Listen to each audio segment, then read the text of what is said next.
우리가 참된 교회로 세워지기 원하시는 하나님 앞에 사도신경으로 신앙 고백하겠습니다. 나는 전능하신 아버지 하나님 천지의 창조주를 믿습니다. 나는 그의 유일하신 아들 우리 주 예수 그리스도를 믿습니다. 그는 성령으로 잉태되어 동정녀 마리아에게서 나시고 본디오 빌라도에게 고난을 받아 십자가에 못 박혀 죽으시고 장사된 지 사흘 만에 죽은 자 가운데서 다시 살아나셨으며 하늘에 오르시어 전능하신 아버지 하나님 우편에 앉아 계시다가 거기로부터 살아있는 자와 죽은 자를 심판하러 오십니다. 나는 성령을 믿으며 거룩한 공교회와 성도의 교제와 죄를 용서받는 것과 몸의 부활과 영생을 믿습니다. 아멘. 다 함께 찬송가 208장을 부르시겠습니다. 다 함께 찬송가 208장 부르시겠습니다. 내 주의 나라와 주 계신 성전과 피 흘려 사신 교회를 늘 사랑합니다. 내 주의 교회는 천성과 같아서 눈동자같이 아끼사 늘 보호하시네. 이 교회 위하여 눈물과 기도로 내 생명 다하기까지 늘 봉사합니다. 성도의 교제와 교회의 위로와 구주와 맺은 언약은 늘 기뻐합니다. 하늘의 영광과 베푸시는 해가 진리와 함께 영원히 시온에 넘치네. 아멘.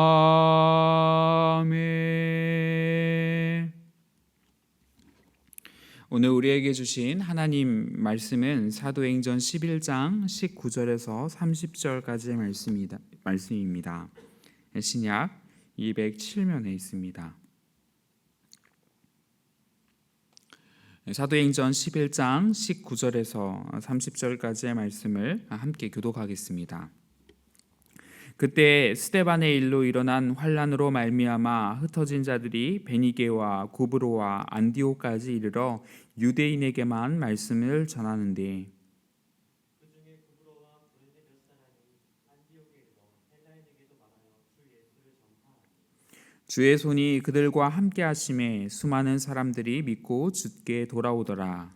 예루살렘 교회가 이 사람들의 소문을 듣고 바나바를 안디옥까지 보내 그가 이르러 하나님의 은혜를 보고 기뻐하여 모든 사람에게 굳건한 마음으로 주와 함께 머물러 있으라 권하니 바나바는 착한 사람이요 성령과 믿음이 충만한 사람이라 이에 큰 무리가 주께 더하여지더라. 바나바가 사울을 찾으러 다소에 가서 만남에 안디옥에 데리고 와서 우리 교회에 1년간 모여 있어 큰 무리를 가르쳤고 제자들이 안디옥에서 비로소 그리스도인이라 일컬음을 받게 되었더라.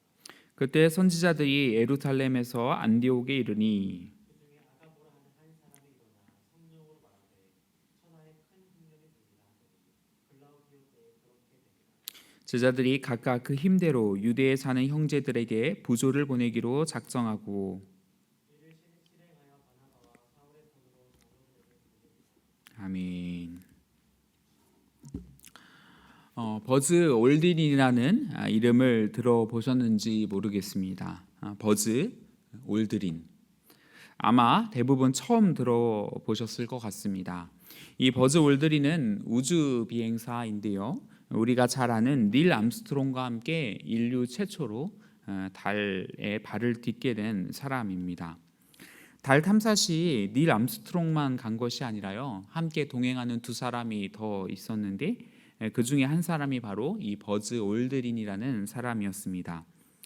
그는 암스트롱과 거의 같은 시간에 달에 도착했음에도 불구하고 애석하게도 사람들은 닐 암스트롱의 이름만 기억하고 있습니다. 왜냐하면 닐 암스트롱이 첫 번째고 버즈 올드린이 간발의 차로 두 번째였기 때문입니다. 그로서는 참 속상한 일이 아닐 수 없겠습니다. 아마도 그는 1등만 기억하는 이 세상이 원망스러웠을지도 모릅니다. 하지만 그도 역시 대단한 사람이었고 우주 탐사 역사의 한 획을 그은 아주 중요한 인물이었음에는 의심할 여지가 없겠습니다. 이렇듯 사람들은 첫 번째는 잘 기억하는데 두 번째는 잘 기억하지 못하는 경향이 있습니다. 근데 그것은 교회의 역사도 마찬가지인 것 같습니다. 우리는 인류 최초의 교회, 첫 번째 교회가 어디인지 아주 잘 알고 있습니다. 바로 예루살렘 교회입니다. 오순절에 마가의 다락방에서 성령이 강림함으로 말미암아 예루살렘에 교회가 탄생했습니다. 그 교회는 아주 폭발적인 성장을 이루었고 지역사회에 강력한 영향력을 미치는 멋진 교회로 성장해 갔지요. 우리는 가끔 초대교회로 돌아가야 한다 이런 구호를 외치곤 하는데 이 구호를 외칠 때 사람들이 떠올리는 교회의 모습은 10중8구 예루살렘 교회였을 것입니다. 그러나 예루살렘 교회만큼이나 더 중요한 초대교회가 있습니다. 바로 우리가 오늘 본문에서 만나는 안디옥 교회입니다. 안디옥 교회는 앞서 소개드린 버즈 올드린이라는 사람이 제2호였던 것처럼 안디옥 교회도 이 땅에 설립된 제2호 교회라고 할 수 있겠습니다. 예루살렘에 대대적인 박해가 일어나고 제자들이 뿔뿔이 사방으로 흩어집니다. 흩어진 제자들은 그곳에서 복음을 전하게 되는데 그렇게 생겨난 교회가 바로 안디옥 교회였습니다. 비록 두 번째 교회이고 그래서 예루살렘 교회보다는 덜 익숙하게 느껴지지만 교회 역사와 선교 역사에서 아주 중요한 의미를 지닌 교회가 안디옥 교회였습니다. 그래서 우리는 오늘 본문을 통해서 이 안디옥 교회가 어떤 특징을 가지고 있었고 또 그 특징이 우리에게 던져주는 메시지가 무엇인지를 함께 살펴보려고 합니다. 먼저는 안디옥 교회는 이방인과 유대인이 함께 신앙생활하는 교회였습니다. 안디옥 교회가 생겨나기 전까지는 이 교회는요 그저 유대인의 전유물에 불과했습니다. 마가의 다락방에 모여 성령 받은 사람들이 모두 유대인이었고 인류 최초의 교회 예루살렘 교회의 구성원은 모두 유대인이었습니다. 물론 그 가운데 헬라파 유대인과 정통 유대인에 대한 구분이 존재했지만 여전히 완전한 이방인에게는 철저하게 닫혀 있는 공동체였습니다. 이런 측면에서 예루살렘 교회는 한계점이 많은 교회였다고 말할 수 있겠습니다. 그러나 안디옥 교회는 달랐습니다. 오늘 본문 20절에 따르면 이렇게 증언하는데 구브로와 구레네 몇 사람이 안디옥에 이르러 헬라인에게도 말하여 주 예수를 전파하니 라고 말하고 있습니다. 즉 안디옥 교회는 헬라인에게도 복음을 전하고 또 그로 인해서 이방인과 유대인들이 함께 신앙생활하는 교회로 성장했다는 것이죠. 우리는 유대인도 아니고 헬라인도 아니기 때문에 이것이 얼마나 놀라운 사건이었는지를 좀처럼 상상하기가 어렵습니다. 근데 이렇게 생각하면 쉬울 것 같습니다. 만약 우리 구미교회 성도님들이 절반이 한국인이고 절반이 일본인이었다면 어땠을까요? 아마 서로 다른 언어, 서로 다른 문화, 서로 다른 역사, 또 서로 다른 관점 때문에 많은 어려움이 그 교회 안에 있었을 것입니다. 이렇듯 언어와 문화와 역사와 철학과 신분이 서로 다른 이 두 집단이 한데 모여서 생활한다는 것은 결코 쉬운 일이 아님에 분명합니다. 서울 안국동에 가면 안동교회라고 이름하는 장로교회가 있습니다. 한양 북촌에 위치한 이 교회는 100년이 넘는 역사를 지니고 있고 또 한옥마을 한가운데 있어서 북촌의 고유한 멋을 고스란히 간직하고 있는 아주 멋진 교회입니다. 대한민국 제2대 대통령인 윤보선 대통령이 출석했던 교회로도 유명합니다. 네, 100년이 넘는 전통을 가진 교회이지만 이 교회는 조금은 가슴 아픈 역사를 가지고 있습니다. 사실 안동교회는 이 승동교회라는 곳에서 갈라져 나온 교회입니다. 근데 갈라져 나온 이유가 조금 안타깝습니다. 이 모든 일은 단 한 사람으로부터 시작되는데 승동교회에 출석하던 박성춘이라는 사람입니다. 근데 이 사람은 백정이었습니다. 당시 백정은 천한 신분으로 여겨졌죠. 그래서 이 박성춘이 교회에 이렇게 다니기 시작하자 승동교회에 다니던 양반들이 불편한 감정을 갖게 된 것입니다. 우리가 어떻게 백정과 함께 신앙생활할 수 있겠는가? 그래서 양반들이 나와가지고 새롭게 세운 교회가 안동교회였습니다. 이런 역사를 살펴봐도 서로 다른 두 집단이 함께 모여서 신앙생활한다는 거 참 힘든 일이라는 사실을 금세 알 수 있습니다. 그러나 안디옥 교회는 달랐습니다. 비록 피부 색깔이 다르고 문화가 다르고 생각이 다르고 관점이 다르고 신분이 달랐지만 그런 두 집단이 함께 모여서 신앙생활할 수 있는 교회, 그 교회가 바로 안디옥 교회였다는 것입니다. 여기에서 우리는 교회의 참 의미를 발견하게 됩니다. 오순절 마가의 다락방에 성령이 임하셨을 때를 기억해 보시기 바랍니다. 사도행전 1장 9절에서 11절에 따르면 성령이 임하셨을 때 각 사람이 자기가 난 곳 방언으로 하나님 나라 이야기를 들을 수 있었다고 증언하고 있습니다. 바데인, 메데인, 엘라민, 메소포타미아, 유대와 갑바도기와 본도와 아시아, 부르기와 밤빌리아, 애굽과 구레네, 로마에서 온 사람, 그레데인과 아라비아인들 이 모두가 똑같이 하나님의 큰 일을 들었다고 증언하고 있습니다. 이렇듯 건강한 교회는 다양성을 포용합니다. 그런데 이 안디옥 교회가 다양성을 품은 교회였고 성령에 붙들린 교회였다는 것입니다. 우리 분당 구미교회는 어떻습니까? 다양한 계층, 다양한 인종, 다양한 문화, 다양한 생각들이 가진 사람들이 한데 모여서 하나님의 큰 일을 들을 수 있는 교회일까요? 바라옵기는 우리 구미교회가 그런 교회 될 수 있기를 간절히 소망합니다. 성령에 붙들린 바 되어서 성령의 힘으로 나와 다른 사람에게 먼저 손 내밀 수 있는 교회, 그리고 그런 그리스도인으로 살아가실 수 있는 우리 성도님들 되시기를 주님의 이름으로 축원합니다. 또 다른 안디옥 교회의 특징이 있습니다. 안디옥 교회는 사람을 품어주고 세워주는 교회였습니다. 우리 오늘 본문 25절에서 26절까지의 말씀을 한번 다 같이 함께 읽어보겠습니다. 시작. 바나바가 사울을 찾으러 다소에 가서 만남이 안디옥에 데리고 와서 둘이 교회에 1년간 모여 있어 큰 무리를 가르쳤고 제자들이 안디옥에서 비로소 그리스도인이라 일컬음을 받게 되었더라. 아멘. 이 본문에 따르면 안디옥 교회는요 크게 두 사람의 지도자가 있었습니다.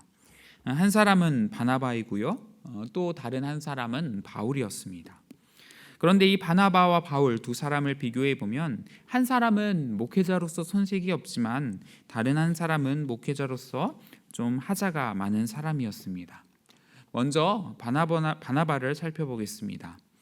바나바에 대해서는 성경은 그가 매우 착한 사람이었고 성령과 믿음이 충만한 사람이었다고 그렇게 오늘 본문이 증언하고 있습니다. 바나바는 예루살렘 교회 출신입니다. 예루살렘에서 아주 놀라운 영적 부흥이 일어났을 때 그 한복판에 서 있던 사람입니다. 그리고 그는 그 당시에 자신의 소유를 다 팔아서 나눔으로 교회에서 또 사람들에게 아주 존경을 한 몸에 받던 인물이기도 하죠. 그러니까 그는 예루살렘 교회에서 매우 중요한 인물이었습니다. 그렇기 때문에 안디옥 교회가 세워졌을 때 예루살렘 교회에서 이 바나바를 그 안디옥 교회에 파송했던 것이죠. 안디옥 교회를 담임하는 담임 목사로서 전혀 손색이 없는 아주 멋진 리더가 바로 바나바였습니다. 그런가 하면 바울은 이런 바나바와 비교해 봤을 때 조금은 문제가 있는 리더였습니다. 우선 그는 교회를 핍박하는 사람이었습니다. 예루살렘 교회를 와해시킨 장본인이었고 또 스데반 집사를 죽인 앞잡이이기도 했습니다. 그가 물론 바리새인으로서 성경 지식이 조금 많아 보이기는 했지만 그는 엄연하게 따져보았을 때 예수님의 제자는 아니었습니다. 예수님의 가르침에 대해서는 전혀 들어보지 못한 상태였고 제대로 된 공동체 생활은 경험해 보지 못한 인물이 바로 바울입니다. 그런데 이런 인물을 교회에서 리더로 세웠다는 것이죠. 어쩌면 이 교인들은요, 바울이 자신의 리더로 이렇게 오는 것이 못마땅하기도 하고 또 내심 불안했는지도 모르겠습니다. 제가 지난 금요일에 이발을 하기 위해서 한 미용실을 찾았습니다. 그런데 그 미용실은 원장이 있고 또 그 밑에 부원장이 있고 또 그 밑에 실장이 있고 그 밑에 디자이너 겸 인턴이 있는 그런 미용실이었습니다. 그리고 그 계급의 높낮이에 따라서 머리를 자르는 가격도 다 달랐습니다. 저는 예약을 하지 않고 찾아갔기 때문에 울며 겨자 먹기로 가장 어리고 경험이 없어 보이는 이 디자이너에게 머리를 맡길 수밖에 없는 상황이었습니다. 이발이 시작되었을 때 저는 불안한 마음을 지울 수 없었습니다. 머리를 잘 자르고 못 자르고를 떠나서 미용사의 손이 떨리고 있었습니다. 그로 인해서 바리깡이 조금씩 엇나가기도 했고요. 귀가 베일 뻔한 위기가 두세 차례 있었습니다. 또 바리깡이 머리카락이 씹혀서 조금 쥐어 뜯기기도 했습니다. 이 경험이 부족한 초짜 미용사에게 머리를 맡기는 기분은 참 묘했습니다. 아마 안디옥 교회의 교인들도 마찬가지였을 것입니다. 기왕이면 좋은 목회자에게 목회를 받고 싶었겠죠. 성령 충만해서 놀라운 기적을 일으키는 이 베드로와 같은 사도, 또 멋진 인품으로 사람들에게 존경받는 검증된 바나바와 같은 사람에게 목회받고 싶은 욕심이 있었을 것입니다. 과거와 또 실력이 의심되는 바울에게 목회를 받고 싶지 않았을지 모르겠습니다. 그러나 안디옥 교회는 사람을 세워주고 격려해주는 교회였습니다. 그들은 기꺼이 바울의 목회를 받았고 열심히 성경을 배웠습니다. 그 덕에 이 바울도 후에 더 멋진 교회 목회자로서 성장할 수 있었던 것이죠. 우리 교회에는요, 다양한 직분이 있습니다. 목사, 장로, 권사, 집사와 같은 직분들이 있죠. 하나같이 다 너무나도 소중하고 중요한 직분입니다. 그런데 인간적인 우리 시선으로 바라볼 때 우리는 가끔 이 사람은 이 직분에 정말 합당한 사람이야 라고 생각되는 사람이 있는가 하면 아직 이 사람은 이런 직분을 맡기에 너무나 부족해 보이는 것 같아 라는 생각이 드는 사람도 있습니다. 그러나 우리가 인간적인 판단을 거두었으면 좋겠습니다. 하나님의 은사와 부르심에는 후회하심이 없기 때문입니다. 우리는 모든 직분자들을 격려하고 인정해 주어야 할 것입니다. 또 직분을 받은 스스로가 자기가 그런 합당한 사람이 되기 위해서 노력해야겠지만 또 그 직분자가 잘 설 수 있도록 세워주는 것도 교회 공동체가 함께 감당해야 할 역할인 줄 믿습니다. 그 역할을 아주 잘한 사람이 바나바였고 또 그 역할을 아주 잘한 교회가 바로 안디옥 교회였다는 것이죠. 바로 우리 구미교회가 이렇게 사람 잘 세워주는 교회 되기를 간절히 소망합니다. 예수님의 사랑으로 서로를 귀하게 여겨주고 사랑해주고 성장시켜주는 교회가 되었으면 좋겠습니다. 바라옵기는 여기 계신 우리 성도님들이 모두 사랑으로 다른 사람을 잘 세워주는 복을 누리시는 그런 그리스도인 되시기를 주님의 이름으로 축복합니다. 마지막으로 안디옥 교회는 구제하는 교회였습니다. 오늘 본문 27절에서 30절까지 말씀 다 함께 읽어보겠습니다. 시작. 그때 선지자들이 예루살렘에서 안디옥에 이르니 그 중에 아가보라 하는 한 사람이 일어나 성령으로 말하되 천하에 큰 흉년이 들리라 하더니 글라디오 때에 그렇게 되니라. 제자들이 각각 그 힘대로 유대에 사는 형제들에게 부조를 보내기로 작성하고 이를 실행하여 바나바와 사울의 손으로 장로들에게 보내니라. 오늘 본문에 따르면 안디옥 교회는 이 땅에 흉년이 들었을 때 생면부지의 예루살렘 교회를 위해서 적지 않은 돈을 헌금한 교회였음을 알 수 있습니다. 안디옥 교회가 돈이 많은 교회였는지는 잘 모르겠습니다. 사실 이 안디옥은 굉장히 큰 도시였다고 합니다. 그 지중해 주변에서 가장 큰 도시가 1위가 로마였고 2위가 알렉산드리아, 3위가 바로 이 안디옥이었다고 합니다. 어쩌면 큰 도시 안디옥 교회는 재정적으로 부유한 교회였을지도 모르겠습니다. 그러나 우리가 주목해야 하는 성경 단어가 있는데 그것은 바로 28절에 나오는 천하에라는 단어입니다. 천하에. 이 말을 통해서 우리는 그냥 유대 땅에만 흉년이 들었던 것이 아니라 일부 지역에만 흉년이 든 것이 아니라 굉장히 광범위한 지역에 흉년이 왔음을 알 수가 있습니다. 그것은 예루살렘 지역에 사는 유대 지역에 사는 그런 성도들이 겪는 상황뿐만 아니라 안디옥 교회도 겪고 있는 현실이었다는 것이죠. 제 아무리 부유한 지역이었다 해도 경제라는 것은 모두 얽히고 설켜 있는 것이기 때문에 안디옥 교회도 분명히 어려움이 많았을 것입니다. 그들은 얼마든지 교회의 이기주의에 빠져서 이럴 때일수록 우리가 허리띠를 졸라매야 한다, 그렇게 이야기할 수 있었겠지요.